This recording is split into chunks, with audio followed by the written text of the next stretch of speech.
The ocean keeps its secrets.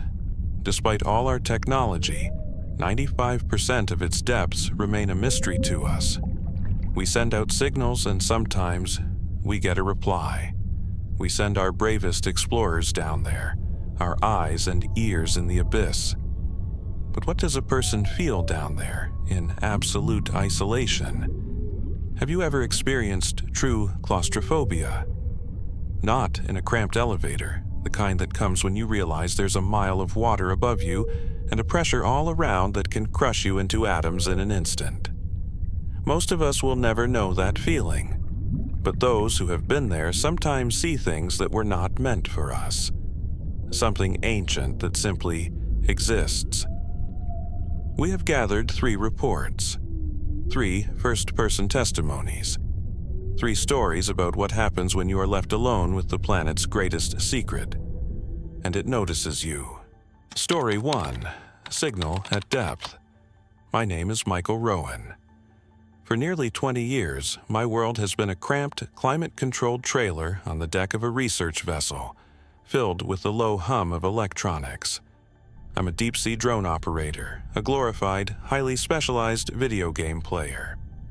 My job is to pilot remotely operated vehicles, ROVs, through the crushing, absolute darkness miles below the surface.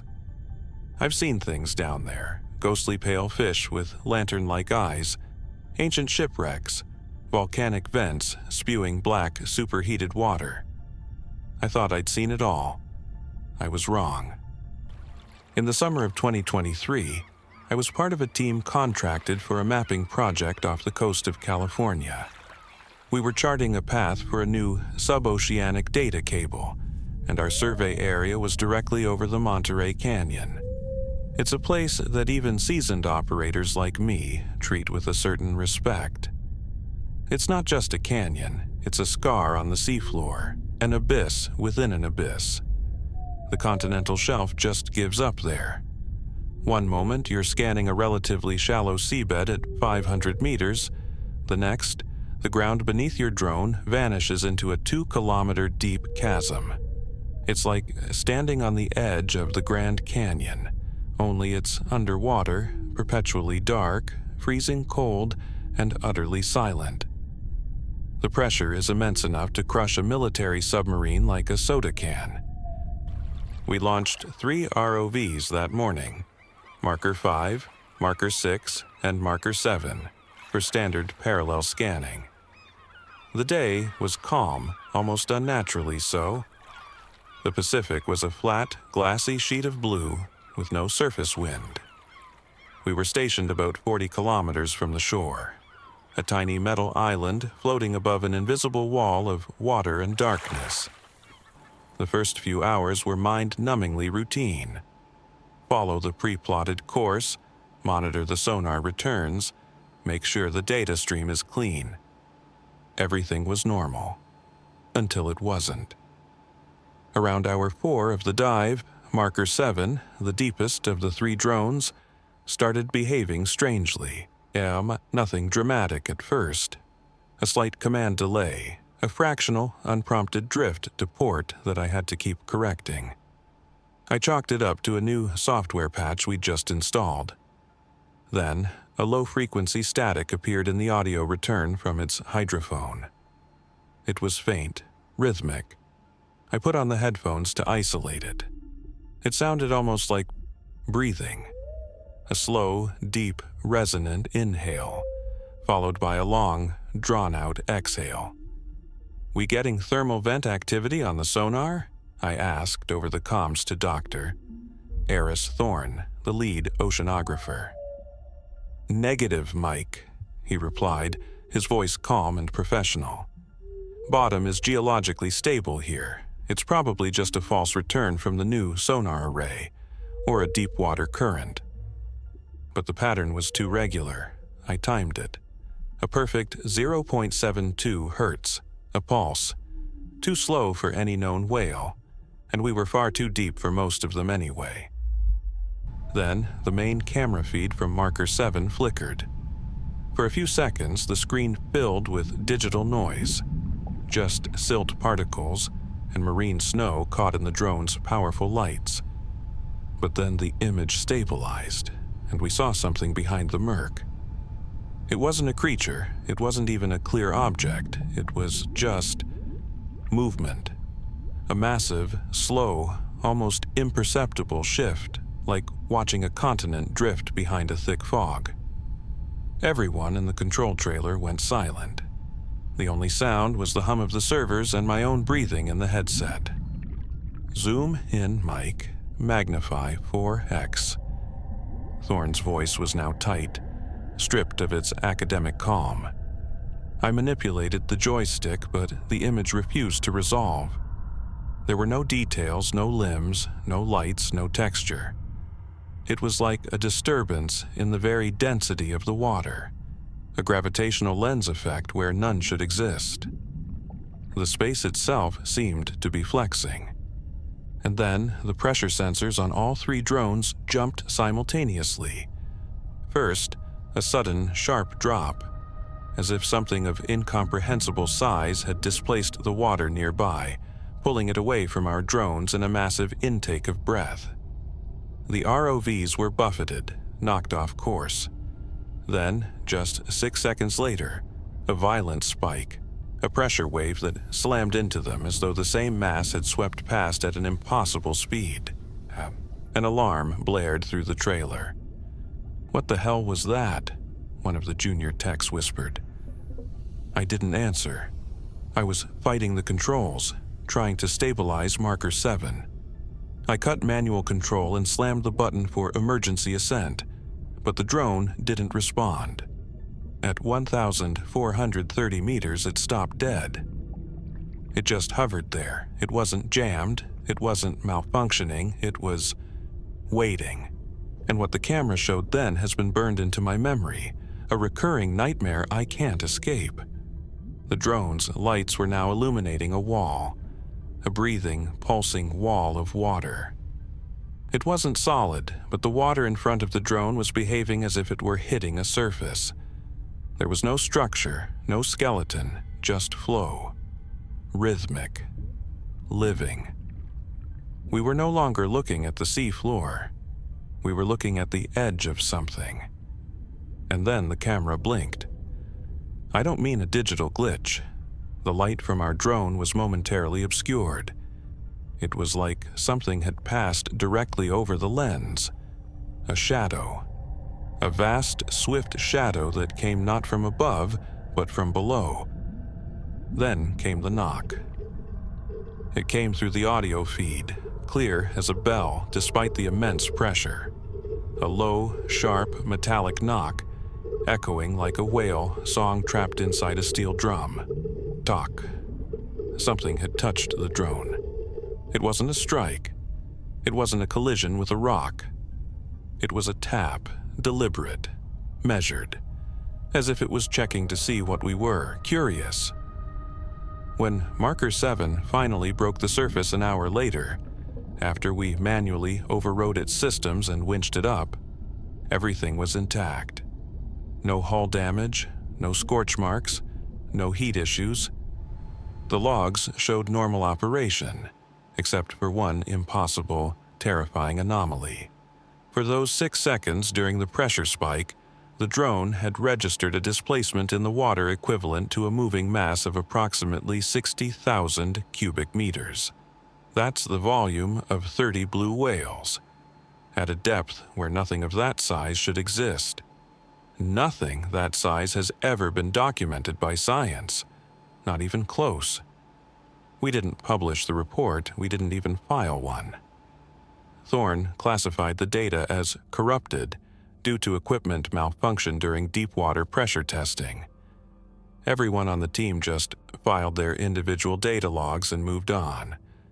No one wanted to talk about it. It was a shared, unspoken horror, the kind of thing that could end careers or, worse, invite questions nobody wanted to answer. But I couldn't forget because I know what I saw, and I know what I felt through the controls. Something was down there, something that dwarfs every concept of marine biology we cling to, something ancient, not asleep, just waiting. People like to say the ocean is 90% unexplored. That's a comforting, academic way of putting it. But it's not true. It's not unexplored. It's hiding. And if you stare into that blackness long enough, eventually it stares back. Story 2. Sunset over the abyss. We weren't planning anything crazy. We weren't adventurers or explorers. We were just 4 guys in our 20s looking to escape the city for a day. Me, Evan, Matt, and Chris. We'd rented a boat, not a yacht or some fancy cruiser, just a basic 18-foot motorboat with a sputtering engine and peeling paint. The plan was simple. Get out on the water, far from the tourist-choked shores of the South Pacific island we were staying on. Fishing, swimming, a couple of lukewarm beers. The kind of lazy, perfect day we'd done dozens of times before. The sun was a blistering white orb all day, but as the afternoon wore on, it began its descent, and the world softened. We'd drifted much farther out than we'd intended, chasing a school of fish that never materialized. We cut the engine, and the sudden silence was immense. The sea, which had been playful all day, became perfectly still, like a sheet of dark glass. There was no wind. The horizon began to bleed orange into a deep, bruised purple, and the water reflected it with flawless clarity, as if we were floating on molten metal. It was beautiful, profoundly so. But the stillness was unsettling. The air grew heavy, the silence so complete it felt like the world was holding its breath. Then Matt, who was leaning over the side, rinsing his hands in the water, said something I'll never forget. His voice was quiet, almost a whisper. "Look down. Look at how it just drops." We all shuffled to his side of the boat and looked over the edge. There was a moment where none of us spoke. A shared, silent intake of breath. Because there wasn't a seafloor. There wasn't even color. Just blue. Turning instantly to a black so profound it felt like a hole in the universe. Beneath our little boat, the ocean had been carved open. We were floating directly above the edge of a colossal underwater cliff, a precipice that plunged into an abyss. We could see the lip of the cliff, a ridge of volcanic rock, and some ghostly pale coral formations, and then nothing. Not just darkness, but a void. No fish swam there. No rocks were visible below. It was the end of the world, hidden under a kilometer of water. I had my GoPro in its waterproof housing. My first thought, the immediate idiotic impulse of my generation, was, this is going to look amazing. "I'm going in," I said, already clipping the camera to the line we used as an anchor. "I want to get a shot of the sunset rays hitting the edge of that cliff." Evan gave me a nervous look. "You sure, man? That looks deep." "I'll hold the rope," I said, already slipping over the side. "Just for a minute." The water was shockingly warm, almost unnaturally so. I held on to the thick, braided rope and kicked down, pulling myself into the blue. 5 meters, 10. The world of sound vanished, replaced by the dull roar of blood in my ears. At about 15 meters, I leveled out, floating in a cathedral of golden light. The sun's rays, now horizontal, were lancing through the water, creating shimmering curtains of light. It was the most peaceful, beautiful thing I'd ever seen. I turned the camera towards the light, then towards the cliff edge. And then, below me, nothing. It wasn't just dark, it wasn't murky, it was empty. It was a vacuum that seemed to suck the very light and color out of the water. My brain couldn't process it. It was like I was floating above a rip in the fabric of space. And then I saw the movement. It wasn't fast, it wasn't threatening. At first, I didn't even register it as movement, it was just a shift. A subtle change in the quality of the void, a shape, so vast it had no discernible edges, no details. Caught the edge of a sunbeam for just a second. It didn't glow. It just reflected, a flat non-color against the absolute black. And in that instant I understood how massive it was. No fins, no tail, no eyes that I could see. Just the slow, silent emergence of something alive from the depths. At first, I thought it might be the ocean floor rising, but there was no sediment, no rock, no coral. It wasn't a surface. It was a body the size of a city block, moving with an impossible, silent grace. It rose with the slow, inexorable certainty of a tectonic plate. And then came the pressure. It wasn't physical water pressure. It was a feeling that bloomed in my chest. The cold, absolute certainty that I was being watched. That this thing, this ancient, vast consciousness from the deep, had become aware of my tiny, insignificant presence. It was a knowledge that bypassed my senses and went straight to my hindbrain, the part that only knows raw animal terror. I panicked. A jolt of pure adrenaline shot through me. My hand spasmed, and I lost my grip on the rope. For a second, just one terrifying second, I couldn't tell which way was up. The water was so still, so uniform, it felt like I was suspended in empty space. The world was a confusing blur of blue and gold. Then my survival instinct kicked in. I saw the boat, a small, distant, impossibly fragile-looking toy on the surface. And I saw them, Evan, Matt, and Chris, all four hands on the gunwale, staring down into the water. But they weren't looking at me. Their eyes were wide, faces pale and slack-jawed. They were looking past me, at the shadow that was rising from below. I broke the surface, screaming, gasping, clawing at the water. Everyone scrambled back from the edge of the boat as if they'd seen a ghost. No one said a word. Evan lunged for the motor, yanked the cord, and the engine sputtered to life. We just started the motor and left. We didn't talk the whole ride back, a frantic, high-speed retreat from a place that shouldn't exist. The silence in the boat was heavier than any words could ever be. Later that night, back in the safety of our rented bungalow, shaking, I reviewed the footage. The GoPro had caught it all, the golden light, the edge of the abyss, and the last few seconds before I let go of the rope.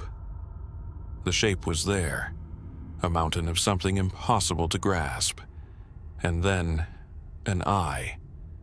It wasn't round. It wasn't organic in any way I could understand. It was a fracture, an opening in the impossible flesh of the thing, slow, ancient, like stone creaking open after 1,000-year slumber. It was a perfect geometric slit, miles wide, opening in the darkness. It didn't blink, it didn't move. It just opened and looked. Story 3, the last recording. My name is Dr. Ian Mercer, or it was. If you're listening to this, it means the Odyssey 7 was found. It doesn't mean I was. At some point in life, you stop asking what's supposed to be and you just deal with what is. I wasn't supposed to be doing this dive alone. Protocol, safety, common sense, they all screamed against it. But I needed this. For 14 years, I'd poured my life into deep-sea mapping and submersible design for NOAA. And for 14 years, my life on the surface had been slowly eroding. The funding pressure from the board was immense. The media pressure was worse. And then there was the personal pressure. My wife, Sarah, had filed for divorce 2 weeks before the launch. Her last words to me were, "You've been lost at sea for years, Ian, even when you're home." She was right. The abyss was the only place I felt I had any control. So when the day came, and the primary team was behind schedule with pre-launch checks, I made a command decision. I told them I'd run the solo systems test myself. Just the basics. 2 hours, down and up.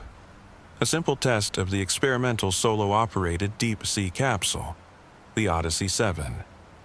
It was a lie. I was going for the record. Deeper than any manned vehicle had ever gone outside of the Mariana Trench. The capsule was my sanctuary and my tomb. A titanium sphere no wider than a closet. Just me, the hum of the life support, the cool blue glow of the HUD, and the Atlantic pressing in on all sides with a weight that could pulverize steel. The descent took over an hour. At 7,500 meters, the last vestiges of sunlight vanished, and the world outside the viewport became an absolute perfect black. At 8,300 meters, the external cameras, even with their infrared filters, showed nothing but the swirling blizzard of marine snow. I was utterly alone. And then, around 8,950 meters, I heard a sound. It wasn't mechanical. It wasn't environmental. It was a single, clean, electronic pulse. Ping. At first, I thought it was a sonar echo off a previously unmapped rock formation. But the return was too sharp, too defined. "That's odd," I mumbled, my voice sounding loud in the cramped space. Something was pinging me, once every 11 seconds, precise, repeating. The signal analysis showed it came from below. Deeper. "Surface, this is Odyssey. Do we have another vessel in this quadrant? I'm getting an active sonar ping." The reply came back after a long delay, distorted by layers of water. "Negative, Odyssey. You're the only vessel on our board for 1,000 miles. Must be a sonar ghost." A sonar ghost. A phantom echo. It happens. But not like this. Not with this regularity. Ping. Closer this time. I turned on the powerful external lights, flooding the abyss with 1,000,000 lumens. The beams cut through the darkness, illuminating nothing. Just the endless dance of particles in the void. Then I rotated the capsule's main viewport downward, and my heart stopped. There was a shape, maybe 150 meters below me. Faint, but definitely there. It looked like another capsule. Same spherical design, same size. Impossible. We had only built one. This was the prototype. And yet, there it was. It had no lights on, no visible thrusters firing, just drifting upward toward me, a dark mirror in the deep. I thought I was hallucinating. Nitrogen narcosis, hypoxia. Long-duration dives do strange things to the mind. The pressure cooker of my personal life, maybe it had finally cracked me. But then the object turned, just slightly, and the light from my own vessel reflected off its viewport, and I saw something that made my blood run cold, something that shattered every law of physics and sanity. I saw me, not metaphorically, not a feeling. It was my own face, my own reflection, in that capsule's window. I could see my beard, the lines of exhaustion around my eyes, the graying temples. I was wearing the same dark blue mission jacket. I could see every detail. Only the me in the reflection wasn't looking up in terror. He was staring straight back at me, and he smiled. A slow, wide, knowing smile. I screamed and pulled back from the viewports, scrambling to the other side of the tiny cabin. I shut off the external lights, plunging us both into darkness. The sonar pings stopped. I sat there in the black, my breath ragged, trying not to sob, trying not to completely lose my mind. The radio crackled. "Ian, Dr. Mercer, your vitals are spiking. What's happening down there? Abort the dive now." I lied. My voice was a choked whisper. "I'm fine. Systems test complete. I'm ascending." I wasn't. I couldn't move. I didn't want to look. I was frozen in place. trapped 9 kilometers beneath the surface with my own impossible ghost. Until the capsule shook. Just once. A deep, resonant, metallic thud, like someone had tapped the outside of the hull with a hammer. I frantically checked the external cam feeds. Nothing out there but blackness. And then, another thud. Slower this time. Heavier, deliberate. Like a knock, 3 times. Boom, boom, boom. My training took over. Document everything. I fumbled for the recorder. My voice was a stranger's, thin and reedy. There's something out there. It looks like me. It's wearing what I'm wearing. But I'm here, so what the hell is inside that thing? The final thing the recorder captured, before I blacked out, was a voice. It was my voice. Crystal clear. But I wasn't speaking. It came from the external hydrophone mic, filtered, warped by the immense pressure of the abyss, but unmistakably my own voice, speaking with a calm, chilling patience. Let me in. The capsule was found 36 hours later, floating on the surface, 200 miles from the original dive site. The logs showed it had surfaced on its own, emergency protocols engaged. There was no sign of damage, no signs of tampering. The hatch had never been opened from the inside. There was no trace of me, only the recording.